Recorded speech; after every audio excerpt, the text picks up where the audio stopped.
మహాగణుడు మహోన్నతుడు సర్వశక్తి సంపన్నుడైన దేవాది దేవునికి మన ప్రభువును రక్షకుడైన యేసుక్రీస్తు వారి యొక్క ప్రశస్తమైన నామములో నా యొక్క కృతజ్ఞతాస్తుతులు సమర్పిస్తూ ఈ సమయంలో దేవుని యొక్క వాక్యాన్ని ధ్యానించడానికి సిద్ధపడిన ప్రియ సహోదరి సహోదరులందరికీ నా హృదయపూర్వకమైనటువంటి వందనాలు తెలియజేస్తూ ఉన్నాను.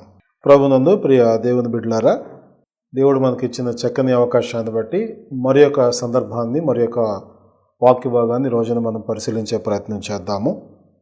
నిజంగా దేవుని యొక్క వాక్యం నేర్చుకోవటం కానీ బోధించటం కానీ ఇవన్నీ కూడా దైవ సంబంధమైనటువంటి కార్యక్రమాలు. వీటి కొరకు ఎవరైతే తమ సమయాన్ని హెచ్చించగలుగుతారో, వాక్యం ముందు ఎవరైతే ఆశ కలిగిన వారై ఉంటారో వారు తమ జీవితాల్లో ఒక పరిపూర్ణత సాధించే దిశగా వెళుతూ ఉన్నారని దాని ఉద్దేశం. చాలామంది వాక్యాన్ని వినడానికి నాకు సమయం లేదంటూ ఉంటారు, అలాగే నాకు కుదరట్లేదని చెప్తూ ఉంటారు, నాకంతా తెలిసిపోయిందని చెప్తూ ఉంటారు. దానివల్ల మనల్ని మనమే మోసం చేసుకుంటున్నాం, దేవునికి మరీ దూరస్తులను చేసుకునేటువంటి ప్రమాదంలో ఉన్నామని అర్థం. కాబట్టి మీ అందరినీ కూడా ప్రభునందు అభినందిస్తూ ఈరోజు మనకిచ్చిన అవకాశాన్ని బట్టి ఒక ప్రత్యేకమైన అంశాన్ని నేర్చుకుందాం. అదేమిటి అనంటే, ఈ లోకంలో దేవుడు రక్షించిన అనేక ఆత్మలు నివసించేటువంటి సంఘము అనేటువంటి దేవుని కుటుంబాన్ని గురించి మనం మాట్లాడుకోబోతా ఉన్నాం. ఇది చాలా ప్రాముఖ్యమైనటువంటి సంగతి. మనం గతం పాఠాల్లో మనం పరిశీలించినప్పుడు సంఘం అనేటువంటిది అది రక్షించబడిన వారి యొక్క సమూహము అని మనం గమనించాం. దాన్ని దేవుడు పరలోక రాజ్యమునని దేవుని రాజ్యమునని మాట్లాడాడని కూడా గమనించాం. అయితే ఈ రోజున మనం గమనించినప్పుడు భూమి మీద సంఘములు అని పిలువబడేటువంటివి చాలా ఉన్నాయి. వాస్తవానికి గ్రంథం ఏం తెలియజేస్తూ ఉందంటే, సంఘము ఒకటే అని తెలియజేస్తుంది బైబిల్ గ్రంథంలో. కానీ మనుషులేమో సంఘములు అని పిలుస్తూ ఉంటారు. గమనించండి, దేవుడు ఒక్కడే ఎలాగ ఉన్నాడో, ప్రభువు ఒక్కడే ఏ విధంగా ఉన్నాడో, ఆత్మను ఒక్కడే ఏ విధంగా ఉన్నాడో, అలాగనే శరీరము అనే సంఘము కూడా ఒక్కటే అని చాలా స్పష్టంగా దేవుడు తెలియజేస్తున్నాడు. ఆ సంఘాన్ని గురించి అవగాహన లేకుండా ఎవరికి వారే తమ తమ మనసులోంచి పుట్టినటువంటి ఆలోచనలను అమలు చేసుకుంటూ దానికి ఒక సంఘం అని పేరు పెట్టుకుంటూ అనేక మంది కలిసి ఏర్పాటు చేసుకున్నటువంటి కొన్ని పేర్లను వాటికి ధరింపజేస్తూ వాటిని దేవుని సంఘముగా చలామణి అవుతూ ఇదే విశ్వాస జీవితం, ఇదే భక్తి అనేటువంటి భ్రమలో బ్రతుకుతూ ఉన్నారు. అయితే ఇది చాలా ప్రమాదకరమైన వాస్తవాన్ని నేను గుర్తు చేయదలుచుకుంటున్నాను. ఎందుకు అనంటే, ఎవరికి వాళ్ళే సంఘములు పెట్టుకునేటువంటి వాళ్ళని మాటలు ఏంటంటే, దేవుడు సంఘాల గురించి కట్టుకోవటానికి రాలేదండి. ఎస్, నేను ఒప్పుకుంటాను, సంఘములు కట్టుకోవటానికి రాలేదు, కానీ తన సంఘమును కట్టడానికి వచ్చాడు, కట్టాడు, వెళ్ళాడు. తన సంఘము అది ఒక్కటే. అలాగనే దాని గురించి అసలు ప్రస్తావనే అక్కర్లేదు. మన విశ్వాసంతో ఉన్నామా లేదా, పరిశుద్ధంగా ఉన్నామా లేదా, దేవుని చిత్తాన్ని జరిగిస్తున్నామా లేదా అని అనుకుంటూ ఉంటారు. ఇలాంటి తెలివి కలిగిన వారికి నేను చెప్పేటువంటి ఆలోచన ఏంటంటే, మనము పరిశుద్ధంగా బ్రతకాలి అనంటే ప్రభు సంఘంలోనే సాధ్యం. విశ్వాసంగా నిలకడగా ఉండాలంటే సంఘములో ఉంటేనే అది విశ్వాసం. దేవుని చిత్తానుసారమైన జీవితాన్ని జీవించాలన్నా ప్రభు సంఘములోనే అది సాధ్యం, బయట ఎక్కడ సాధ్యం కాదు. కనుక అలాంటి సంఘాన్ని గురించి అసలు అది ఎప్పుడు ప్రారంభమైంది, లేకపోతే దాని పూర్వపరాలు ఏంటనేటువంటిది మనం ఆలోచించేటప్పుడు ఈరోజు ఈ సమయంలో మనం ఆలోచించేది ఏంటిదంటే, సంఘమును గూర్చిన దేవుని సంకల్పము. సంఘము అనేటువంటిది చాలా చులకనగా చూడబడుతున్నటువంటి దినాల్లో మనం ఉన్నాం. ఈ రోజున ఎవరు పడితే వాళ్ళు, ఏది పడితే అది, ఏ పేరు దొరికితే ఆ పేరు ఏదో ఒక రకంగా చేసేసి, ఇది కూడా దేవుని సంఘమే, పరిశుద్ధుల సంఘమే, పరలోక సంఘమే, వాళ్ళకంటే మందు బెటరు, మందే నిష్ట, ఈ కథలన్నీ చెప్తూ ఉంటారు. ఫ్రెండ్స్, గమనించండి, ఇవన్నీ మనం పైపైన మాట్లాడుకునే మాటలే తప్ప అసలు వాస్తవము సంఘము అనంటే తాము ప్రత్యేకపరుచుకున్న వాళ్ళని, సంఘము అనంటే చీకటిలో నుంచి వెలుగులోనికి వచ్చిన వాళ్ళని, సాతాను బంధకాల్లోంచి దేవుని అధికారం క్రిందకు వచ్చిన వాళ్ళని ఇలాగని మనం గమనించాం కదా గతంలో కూడా. అయితే ఈ సంఘాన్ని, ఇలాంటి లక్షణాలు కలిగిన సంఘాన్ని ఎవరు ఆలోచించారు? అసలు ఎవరి మనసులో నుంచి వచ్చినటువంటి తలంపు ఇది మనం పరిశీలించాలి కదా. చాలామంది మరి తెలియక అనుకుంటున్నాను నేను, కొంతమందికి వాక్యం చెప్తారు, వాళ్ళు విశ్వాసం ఉంచుతారు, చాలా భక్తిగా జీవించాలనుకుంటారు. కానీ వాళ్ళు ఏమనుకుంటారంటే ఎక్కడ లేని పేరు పెట్టాలి నా దగ్గర ఉన్న సంఘానికి అని. అదేంటి? ఎవరు పెట్టని పేరు పెట్టాలి, ఒక వింతైన పేరు పెట్టాలి. గమనించండి, అసలు సంఘం అనేటువంటి ఆలోచన దేవుని మనసులోంచి పుట్టింది. అదే ఇప్పుడు మనం పరిశీలన చేయబోతున్నాం. సంఘమును గూర్చిన దేవుని సంకల్పము. అసలు సంకల్పం అంటే ఏంటి? సంకల్పము అంటే చేయవలసిన పనిని గురించి ముందుగా ఆలోచన చేసి తీసుకున్నటువంటి నిర్ణయము. అప్పటికప్పుడు పుట్టిన తలంపు కాదు, ముందుగా దాని గురించి ఆలోచన చేసి ఒక నిర్ణయాన్ని చేసుకోవటం సంకల్పము అంటాం. ఓకే, ఇది దయాపూర్వక సంకల్పమని, నిత్య సంకల్పమునని బైబిల్ గ్రంథంలో మనకి చెప్పబడుతూ ఉంటుంది. సంకల్పం అనేటువంటి పదము మానవుల యొక్క ఆలోచనలో కూడా ఆపాదించబడింది, దేవుని యొక్క ఆలోచనలో కూడా ఆలోచించబడింది. అయితే ఈ మానవుల ఆలోచనలన్నీ ఫెయిల్ అవుతాయి, కానీ దేవుని ఆలోచనలు మాత్రం శాశ్వతమైనటువంటివి. దేవుని యొక్క సంకల్పములు మాత్రమే నిత్యమైనటువంటివి. ఆ నిత్యమైన ఆలోచనలలో, సంకల్పంలో దేవుడు అనేక విషయాల గురించి ఆలోచిస్తే వాటిలో ఒకటి సంఘము కూడా ఒకటై ఉంది. కాబట్టి దీనిని గురించి దేవుడు ఎప్పుడు ఆలోచించాడు, ఎలా ఆలోచించాడు అనేటువంటిది ఇప్పుడు మనం తెలుసుకునే ప్రయత్నం చేద్దాం. సంకల్పం అంటే దేవుడు ముందుగా చేసుకున్నటువంటి ఆలోచన అన్నాం కదా. ఈ ఆలోచనను దేవుడు ఆయా కాలాలలో ఆయా ప్రజలకు ఆయా సందర్భాలను బట్టి ఒక్కొక్కటి తెలియజేసుకుంటూ వచ్చాడు. అన్ని విషయాలు ఒకరికే చెప్పలేదు, అన్ని విషయాలు ఒకటే సందర్భంలో చెప్పలేదు. సందర్భాన్ని బట్టి, సమయాన్ని బట్టి ఆయన చెప్పుకుంటూ రావటం అనేది మనం గమనించుకుంటూ వస్తూ ఉంటాం. కనుక మొదటగా ఆయన సంకల్పం అనేటువంటి మాటను మనం పరిశీలించడానికి బాగా అందరికీ పరిచయమైనటువంటి ఒక వాక్య భాగాన్ని మనం గమనిస్తాం. ఎఫెసీయులకు రాసినటువంటి పత్రిక 1వ అధ్యాయము 4 నుంచి 6 వచనాలను చదువుకుని మనం ముందుకు వెళదాం. ఎట్లనగా, తన ప్రియుని యందు తాను ఉచితముగా మనకు అనుగ్రహించిన తన కృపా మహిమకు కీర్తి కలుగునట్లు తన చిత్త ప్రకారమైన దయా సంకల్పము చొప్పున యేసుక్రీస్తు ద్వారా తనకు కుమారులుగా స్వీకరించుటకై మనలను ముందుగా తన కోసము నిర్ణయించుకొని మనము తన ఎదుట పరిశుద్ధులమును నిర్దోషులమునై ఉండవలెనని జగత్తు పునాది వేయబడక మునిపే ప్రేమ చేత ఆయన క్రీస్తులో మనలను ఏర్పరచుకొనెను అనే మాట చూస్తున్నాం. ఇక్కడ దేవుడు అనుకున్నటువంటి ఆలోచనలను పెట్టుకున్న పేరేంటంటే దయా సంకల్పము చొప్పున అన్నాడు. అంటే తన ప్రేమను బట్టి, తనకున్న భీతిని బట్టి ఆయన చేసినటువంటి ఆలోచనట.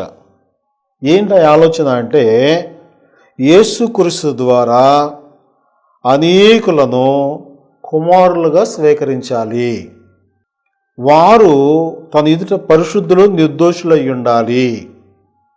ఇలాంటి ఆలోచన దేవుడు ఎప్పుడు చేశాడు అంటే, జగత్తుకు పునాది వేయబడక మునిపే అన్నాడు. అంటే ఈ లోకము కానీ సమస్తం ఏమీ లేకముందే, మానవుని కలుగు చేయకముందే దేవుడు దయా సంకల్పాన్ని కలిగి ఉన్నాడనే విషయాన్ని మనం గ్రహిస్తూ ఉన్నాం.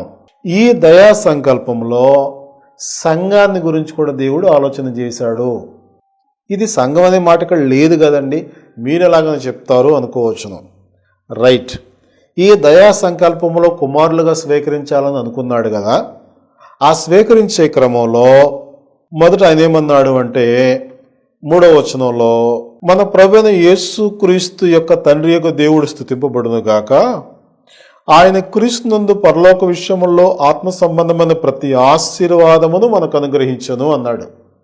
నాడు యేసుక్రీస్తునందుంటే ప్రతి ఆశీర్వాదాన్ని దేవుడు మనకు అనుగ్రహించేశాడు అంటాడు. అని ఎందుకు అనుగ్రహిస్తాడు అంటే, ఎవరైతే తన కుమారులుగా స్వీకరించబడేదానికి ముందుకు వస్తారో వారందరికీ ఈ ఆశీర్వాదాలు ఇస్తాడు. ఏమేమి ఆశీర్వాదాలు ఉంటాయి? దయచేసి భౌతిక సంబంధంగా ఊహించుకోకండి. ఏం ఆశీర్వాదాలు ఉంటాయి అంటే, ఆయన తన పురిన రక్తము వలన మనకు విమోచన, పాప క్షమాపణ మనకు కలిగిస్తాడు. గమనించండి, ఇది చాలా గొప్ప ఆశీర్వాదం. ఎందుకంటే మనుషుడు చేసిన పాపం ఎక్కడికి పోయినా కానీ పోదు. ఎన్ని తంత్రమంత్ర ప్రయోగాలు చేసినా, ఎన్ని దాన ధర్మాలు పుణ్యకారాలు చేసినా, ఎన్ని నదుల్లో మునిగినా, ఏమి చేసినా కానీ ఆ పాపం పోదు. కాబట్టి దేవుడే తన దయా సంకల్పం చొప్పున విశ్వసించిన వారందరి యొక్క అపరాధాలను క్షమించేదానికి ఒక ఆశీర్వాదంగా మనకి ఇస్తున్నాడు. రెండవది, ఇలాంటి ఒక దారి ఉందని జ్ఞాన వివేచన కలిగేదానికి ఆ కృప మన ఎడల విస్తరింపజేసాడు. అదొక ఆశీర్వాదం. ఆ విస్తరింపజేసిన కృప మన దగ్గరికి రాకపోతే నాకు ఎక్కడ విమోచన దొరుకుద్దు అనేటువంటి ఆలోచన, జ్ఞానం మనకు రాదు. అది కూడా ఒక ఆశీర్వాదం. అలాగనే ఎవరైతే ఇలాగనే విమోచింపబడ్డారో వారందరూ కూడా క్రీస్తు యేసుతో పరలోకంలో ఉండాలని గొప్ప ఆలోచన చేశాడు వాళ్ళ గురించి. అంటే ఇక్కడ భూమి మీద మనం బతుకుండి క్రీస్తునందు విశ్వాసం ఉంచి రక్షణ పొందితే పరలోకంలో ఉన్న వాడితో సమానంగా దేవుడు మనల్ని చూస్తున్నాడు. ఎంత గొప్ప ఆధిక్యత అది. తర్వాత మనం గమనిస్తే మనలను క్రీస్తునందు తనకు స్వాచ్ఛంగా దేవుడు అభిప్రాయపడుతున్నాడు, భావిస్తూ ఉన్నాడు. రక్షణ పొందిన వాళ్ళనే తన స్వాచ్ఛముగా మనము. తర్వాత వీటన్నిటిని బట్టి ఏం చేశాడంటే తన ఆత్మ చేత మనలను ముద్రిస్తూ ఉన్నాడు.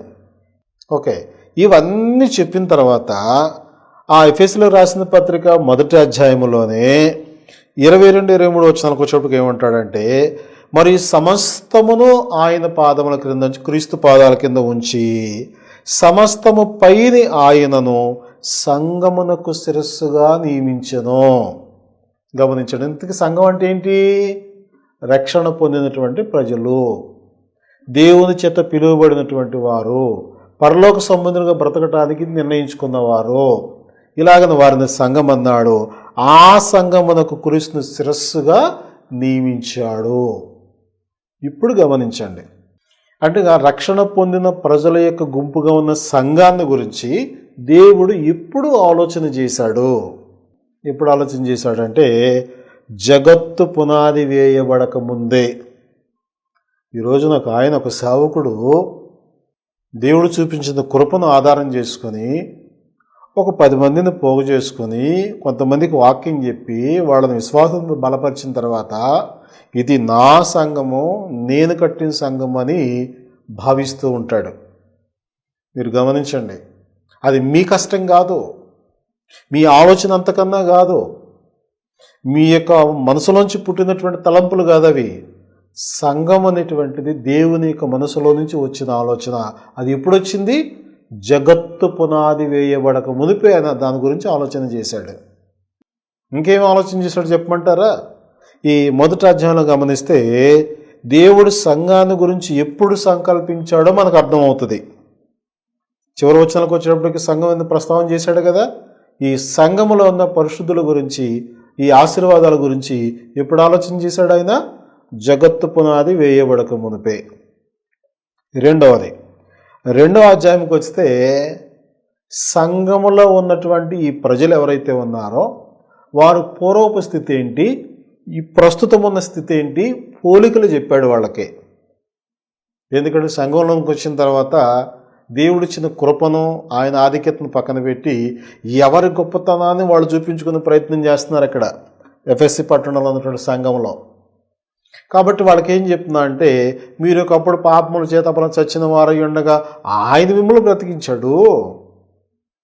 ఒకప్పుడు మీరు దేవుడు లేని వాడుగా ఉన్నారు, వాగ్దానం లేని వాళ్ళుగా ఉన్నారు, నిబంధన లేని వాళ్ళుగా ఉన్నారు, దేవునికి దూరస్తులుగా ఉన్నారు. ఇలాంటి వాళ్ళందరినీ కూడా క్రీస్తునందు ఐక్యం చేసి ఒక నూతన పురుషునిగా సృష్టించి మీరు దూరస్తులు కాకుండా దేవుని ఇంటి వారుగా ఉండాలని చెప్పేసి అన్నాడు. 2వ అధ్యాయము 19వ వచనం మనం గమనించినట్లయితే, కాబట్టి మీరు ఇక మీదట పరజనులను పరదేశులను ఉండక పరిశుద్ధులతో ఏక పట్టణస్థులను దేవుని ఇంటి వారునయ్యున్నారు. ఏది దేవుని ఇల్లు అంటే? సంఘము. ఏకపట్టణం అంటే ఏది? సంఘము. కానీ ఇప్పుడు సంఘంలో ఉన్నటువంటి వాళ్ళ స్థితి పూర్వం ఎలాగుంది, ప్రస్తుతం ఎలాగుంది, మీ కండిషన్ ఏంటనేటువంటిది 2వ అధ్యాయంలో చెప్పాడు. ఇక్కడ కూడా సంఘములో ఉన్న వారిని గురించి దేవుని యొక్క ఆలోచన. తర్వాత 3వ అధ్యాయం 1వ వచనం నుంచి 4వ అధ్యాయం 16వ వచనం వరకు మనం గమనిస్తే ఆ సంఘము యొక్క స్థితి ఏమిటి, దాని యొక్క పని ఏమిటి అనేటువంటిది వివరణ ఇచ్చాడు. గమనించారా? మనం ఏదో ఒక వచనం చదివేసుకుని దాని గురించి కాసి వివరించేసుకుని వెళ్ళిపోవటం కాదండి. అసలు దేవుని మనసులో ఏముంది, గ్రంథం ద్వారా ఏ విషయాలు బయలుపరిచాడు, ఇది చదివితే దేవుని మనసు ఏంటో అర్థమవుద్ది మనకి. ఇది చదవటం మానేసి ఎక్కడో కొన్ని మనకు సంబంధించిన వచ్చిన అక్కడొకటి పోగు చేసుకొని వీటన్నిటినీ గొప్ప ప్రసంగం తయారు చేసుకొని అందరిని రంజింపజేసానా లేదా, అందరినీ ఓలలాడించానా లేదా, ఇది ప్రయోజనం లేదు. టెంపరీగా అప్పటికప్పుడు ఏదైనా దొరకొచ్చేమో కానీ నిలబడేది కాదు, శాశ్వతమైనది కాదు. ఎందుకంటే శాశ్వతమైనటువంటి తలంపులు, దేవుని యొక్క తలంపులు గ్రంథం ద్వారా మనకు బయలుపరచబడ్డాయి. కనుక 1వ అధ్యాయంలో సంఘమును గురించి దేవుడు ఇప్పుడు ఆలోచన చేశాడు ఉంది.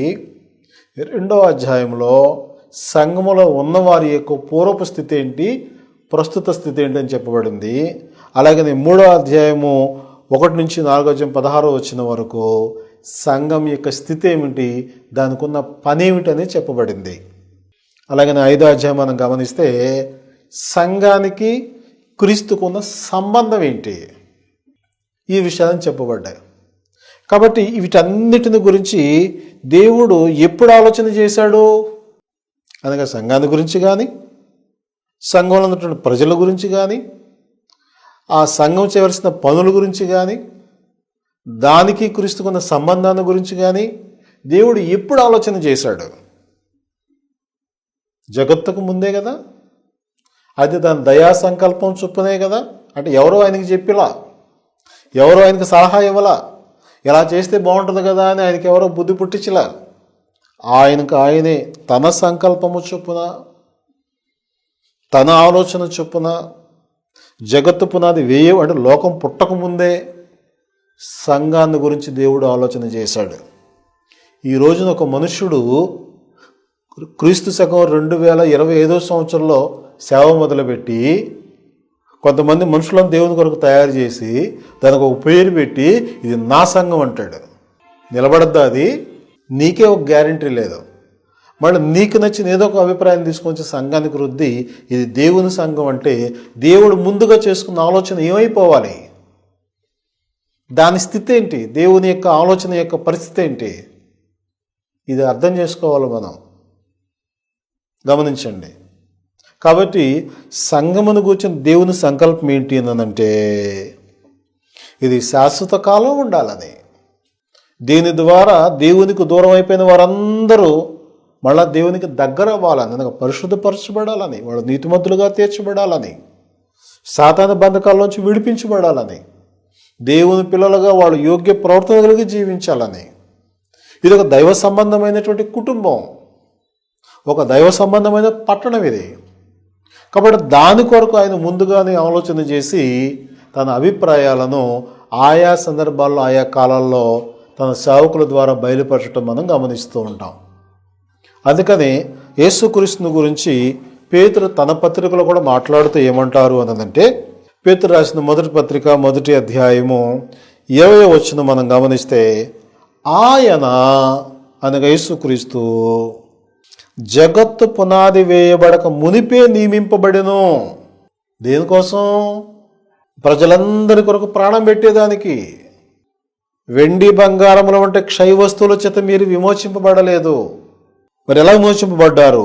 అమూల్యమైన రక్తము చేత, అనగా నిర్దోషమును నిష్కళంకమునకు గొర్రెపిల్ల వంటి క్రీస్తు రక్తము చేత మీరు విమోచింపబడ్డారు. ఈ రోజున మీరు విమోచింపబడిన క్రీస్తు రక్తము, దాని గురించి ఎప్పుడు ఆలోచన చేశాడు తెలుసా దేవుడు? ఫలానా వ్యక్తి మాత్రమే దీనిని చేయగలడని ఆలోచన దేవుడు ఎప్పుడు చేశాడు తెలిసిన? జగత్తు పునాది వేయబడక మునిపే. క్రీస్తు కూడా అప్పుడే నియమించబడ్డాడు. అంటే అది ఎక్కడ జరుగుతుంది ఆ పని? సంఘంలో జరుగుతుంది. ఆ రక్తంలో కడగబడినటువంటి వారు సంఘంలో చేర్చబెడతారు. ఆ సంఘానికి ప్రభు ఎవరు? యేసుక్రీస్తు. రాజు ఎవరు? యేసుక్రీస్తు. అధిపతి ఎవరు? ఆయనే. కాబట్టి దీని గురించి దేవుడు ఎప్పుడు ఆలోచన చేశాడు అంటే, ఆయన జగత్తు పునాది వేయబడక మునిపే నియమించబడ్డాడు విమోచకుడుగా ఉండేదాని కొరకు. విమోచింపబడిన ప్రజలను గురించి దేవుడు ఆలోచించింది కూడా జగత్తు పునాది వేయబడక మునిపే. కనుక ఈ రోజున మనుషులు నా సంఘము, మా సంఘము, మాది అని చెప్పే మాటలన్నీ ఏమైపోతాయి ఒక్కసారి ఆలోచించండి. ఎందుకంటే దేవుని యొక్క ఆలోచనకు వ్యతిరేకమైనటువంటి జ్ఞానమైన ఆలోచన అయినా నిలవదు. అది సమస్యలకు తావిస్తుంది, ప్రమాదాలను కొని తెచ్చుకుంటుంది, అనేక నష్టాలను పోగు చేసుకుంటుంది, విభేదాలను సృష్టిస్తుంది, విభజనలను కలిగిస్తుంది. కాబట్టి మరి యేసుక్రీస్తు ముందుగానే నియమించబడ్డాడనేటువంటి విషయాన్ని దేవుడు తెలియజేస్తా ఉన్నాడు. ఆయన ముందే నియమించేసుకొని, జగత్తు పునాది వేయబడక ముందే ఆయన ఆలోచన చేసేసుకుని ఏమని చెప్పాడు తెలుసిన? ఒక్కొక్కడికి ఒక్కొక్క సమయంలో ఆయన గురించినటువంటి విషయాలు దేవుడు బయలుపరుచుకుంటూ వచ్చాడు. వాటిని కొన్ని ఉదాహరణలు మీకు తెలియజేస్తాను. మొదటగా మనం గమనించినప్పుడు ఆదికాండము 3వ అధ్యాయం 15వ వచనం మనం పరిశీలన చేసినట్లయితే అక్కడ సర్పముతో దేవుడు మాట్లాడిన ఒక మాటను మనం పరిశీలిస్తాం. ఏంటి ఆ మాట? మరియు నీకును స్త్రీకిని, నీ సంతానమునకును ఆమె సంతానమునకును వైరము కలుగు చేసేదను, అది నిన్ను తల మీద కొట్టును, నీవు దానిని మడిమ మీద కొట్టుదు అని చెప్పాను. ఇది చాలామందికి తెలిసిన వచనం. ఇది ఎవరిని గురించి అంటే యేసుక్రీస్తుని గురించి అంటారు. అంటే మొదటి కుటుంబం ఫెయిల్ అయిపోయినప్పుడే దేవుడు విమోచకుడికి వస్తాడు అని, ఆయన స్త్రీ సంతానముగా పరిగణించబడతాడు అని, ఆయన వచ్చి అపవాది యొక్క తలను చితక కొడతాడు అని ఆ మొదటి కుటుంబానికి దేవుడు బయలుపరిచేశాడండి. ఈరోజు ఇన్ని కుటుంబాలు కదా మనకు అర్థం కావట్లే విషయం. ఇంకా మన బుద్ధిలో నుంచి పుట్టినటువంటి తలంపులు అనుకుంటున్నాం ఇవి. మనం విశ్వాస జీవితం నుంచి వచ్చిన గొప్పతనం అనుకుంటున్నాం. ఏమీ కాదు. గమనించండి. అక్కడ మీరు గమనిస్తే అది నిన్ను తల మీద కొట్టుననే మాట దగ్గర, అది అనే మాట దగ్గర ఒకటిని అంకించి దాని అర్థం ఏంటంటే ఫుట్ నోట్లో ఆయన అంటే ఎవరు? స్త్రీ సంతానం అని పిలువబడుతున్న ఆయన. ఎవరు ఆయన? యేసుక్రీస్తు. ఈ యేసుక్రీస్తుని గురించి ఆయన రాకముందు ఎన్ని సంవత్సరాల కింద దేవుడు బయలుపరిచాడు మీరు గమనించండి. ఒకవేళ ఆదికాండం నుంచి మనం లెక్కబెట్టి మలాకీ గ్రంథం వరకు ఎన్ని సంవత్సరాల చరిత్ర అంటే బైబిల్ పండితులు సుమారుగా చెప్పే కాలం ఏంటంటే 4000 సంవత్సరాలు. అంటే 4000 సంవత్సరాల క్రిందటే యేసుక్రీస్తునకు ఆయన రాబోతున్నాడు. ఆయన స్త్రీకి మాత్రమే పుడతాడు, ఆయన అపవాదిని జయిస్తాడు, అనేకులను రక్షిస్తాడు అనేటువంటి విషయం ఆది జంట అయినటువంటి ఆదాము కుటుంబం ఉన్నటువంటి మొదటి కుటుంబం ద్వారా అనేది బయలుపరిచాడు. అంటే ఆయన జగత్తు పునాది వేయబడక మునిపే నియమించబడ్డాడు. ఆయన నియమించబడిన దేని కొరకు? అనేకులను రక్షించేదానికి. ఆ రక్షించిన వారు ఏమై ఉంటారు? సంఘమై ఉంటారు. కనుక ఆ సంఘాన్ని గురించి దేవుడు ఇప్పుడు ఆలోచిస్తున్నాడు. జగత్తు పునాది వేయబడక మునిపే. ఇవాళ ఆలోచించింది కాదు ఇది. ఇంకా మనం గమనించినట్లయితే ద్వితీయోపదేశకాండము 18వ అధ్యాయము 16వ వచనం నుంచి 18వ వచనం వరకు చదువుదాం. ఈ గొప్ప అగ్ని నాకు ఇకను కనబడకుండునుగా కానీ చెప్పి తిని, ఆ సమయమున నీ దేవుడని యెహోవాను నీవు అడిగిన వాటన్నిటి చొప్పున నీ దేవుడని యెహోవా నీ మధ్యను నా వంటి ప్రవక్తను నీ సహోదరుల్లో నీ కొరకు పుట్టించును. ఆయన మాట నీవు వినవలెను. మరియు యెహోవా నాతో ఇట్లనెను, వారు చెప్పిన మాట మంచిది, వారి సహోదరులో నుండి నీ వంటి ప్రవక్తను వారి కొరకు పుట్టించదను. అతని నోట నా మాటలు నుంచుదును. నేను అతనికి ఆజ్ఞాపించినది యావత్తును అతడు వారితో చెప్పును. అతడు నా నామమును చెప్పిన మాటలను వినని వానిని దాని గూర్చి విచారణ చేసేదను. ఇది అరణ్య ప్రయాణంలో ఉన్నప్పుడు మోషే ద్వారా ఇజ్రాయేలుకు దేవుడు బయలుపరిచిన మాట. ఏమని? మోషే, నీ వంటి ఒక ప్రవక్తను మీ సహోదరులను నేను పుట్టిస్తాను, ఆయన మాట మీరు వినాల్సిందే అన్నాడు. వినకపోతే, మోషే మాట వినకపోయిన వాళ్ళందరూ అరణ్యంలో చచ్చిపోయారు, అది వేరే సంగతే. కానీ ఇక్కడ పుట్టబోయే ప్రవక్త మాట వినకపోతే వినని వారిని గురించి నేను విచారణ చేస్తాను, వాళ్ళని తీర్పులోకి తీసుకొస్తాను అంటున్నాడు. అంటే ఎవరి ప్రవక్త అది మనకు ఎలా తెలుస్తుంది అన్నదంటే, అపోస్తలుల కార్యంలోకి వచ్చినట్లయితే అపోస్తలుల కార్యములు 3వ అధ్యాయంలో పేతురు యెరూషలేము ప్రాంగణంలో బోధ చేస్తూ ఆ బోధలో ఈ మాటలను గుర్తు చేశాడు వాళ్ళకి. ఏమని? అపోస్తలుల కార్యములు 3వ అధ్యాయము 22వ వచనం నుంచి చదువుతున్నాను. మోషే ఇట్లనను, ప్రభువైన దేవుడు నా వంటి ఒక ప్రవక్తను మీ సహోదరులను మీ కొరకు పుట్టించును. ఆయన మీతో చెప్పినవి ఏమి చెప్పినను అన్ని విషయంలో మీరు ఆయన మాట వినవలెను. ఆ ప్రవక్త మాట విననివాడు ప్రజల్లో ఉండకుండా సర్వనాశనమగునను. గమనించారా? అంటే ఇప్పుడు మోషే ద్వారా చెప్పినటువంటి ప్రవచనాన్ని పేతురు ఇక్కడ కోట్ చేస్తూ, మోషే ద్వారా చెప్పబడినటువంటి ప్రవక్త ఎవరంటే యేసుక్రీస్తు, ఆయన మాట వినకపోతే సర్వనాశనం అయిపోతారు అని చెప్పాడు. ఇది ఇప్పుడు దేవుడు ఆలోచన చేశాడు, సంఘాన్ని గురించి ఆలోచన చేసినప్పుడే. ఆలోచించండి. కాబట్టి దేవుని యొక్క మాటలు అనేటువంటివి ఆయన మనసులో నుంచి పుట్టిన ఆలోచనలను మనకు బయలుపరుస్తూ వచ్చాడు. కాబట్టి సంఘము కూడా దేవుని యొక్క మనసులో నుంచి వచ్చింది తప్ప ఏ మానవుడు కనిపెట్టింది కాదు. సంఘములో జరిగే పాప క్షమాపణ ప్రక్రియ ఏ ఒక్కడు కనుగొన్నటువంటి అంశం కాదు. అది దేవుని యొక్క అనాది సంకల్పం, దయాపూర్వక సంకల్పం, ఆయన యొక్క నిత్య సంకల్పం. అక్కడ ఆయన ఆలోచన చేసింది ఇక్కడ బయలుపరుచుకుంటూ ఒక్కొక్కరికి తెలియజేసుకుంటూ వస్తూ ఉన్నాడు. కాబట్టి సంఘాన్ని గురించి ఆలోచన ఎప్పుడు పుట్టింది అంటే దేవుని మనసులో పుట్టింది. అది జగత్తు పునాది వేయబడక మునిపే పుట్టినటువంటి ఆలోచన.